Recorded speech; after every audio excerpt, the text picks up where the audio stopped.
So obviously, Donald Trump is viewed as one of the biggest crusaders against political correctness and the PC police.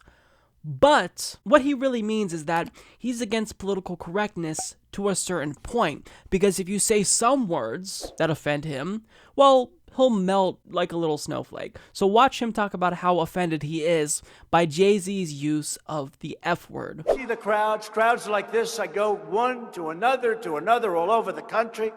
She'd go there. The only way she filled up the arena was to get Jay-Z. And his language was so filthy that it made me like the most clean-cut human being on earth.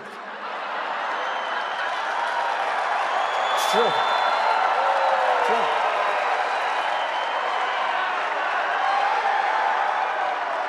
He'd stand up there before those crowds. And by the way, without any musical instruments, I had much bigger crowds than he was drawing. But he'd stand up before those crowds, and he'd use the F word. And Hillary would sit back, hey, oh, I'm in trouble. Oh, please, don't have him use that kind of language anymore. And then he'd finish, and everybody would leave. And she'd be standing up, making a speech to 400 people.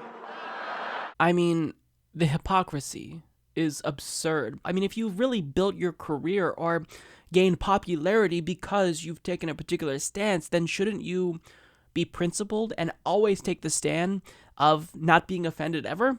Well, of course not, because when people like Donald Trump rail against political correctness, what they really mean is that they're in favor of political correctness if it means stopping you from saying things that offend them, but they're against political correctness if it offends you.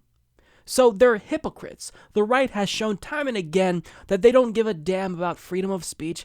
And furthermore, to specifically reference this clip here, why is Donald Trump still talking about the 2016 campaign against Hillary Clinton? He pretends as though he's still running against Hillary Clinton. Trump, you beat her. It's over. You won. You were victorious. You are the president now. But to him, he never really wanted to be the president. I truly believe that. I think that he wanted to make himself more popular by running. And, you know, when he looks back at the campaign, it's nostalgia. That's why he still holds these campaign-esque rallies around the country. That's what he loved. He loved campaigning, but he doesn't like the job that's entailed with winning. He doesn't like governing. I truly believe that. And look, this is me just speculating here, but it seems as though he is just obsessed with the campaign aspect itself.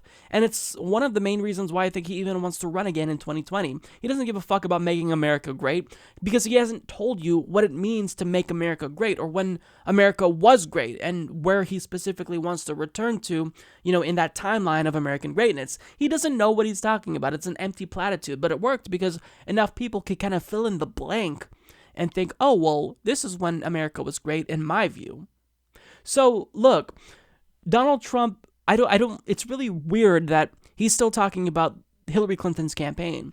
We all know that Hillary Clinton was a horrible candidate. You don't have to be a conservative to acknowledge that. Progressives like myself still shit on her pretty frequently because she says things that I think are damaging to the Democratic Party. And really, we have a reason to still be critical of Hillary Clinton because she has a lot of sway and influence over Democratic Party politics. But Donald Trump, you know, when he says things like this about the campaign, he just kind of looks like a stalker ex-boyfriend. But, you know, getting back to the broader point about Donald Trump being a little snowflake, I mean, do you need any more proof that the king, who basically rallies the troops against political correctness, is a big snowflake himself?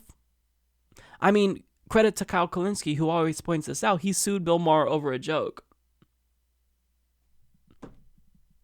So, I mean, if you truly think that people are too politically correct, then you need to take your own advice. But Republicans have contradicted themselves and their so-called stance against freedom of speech.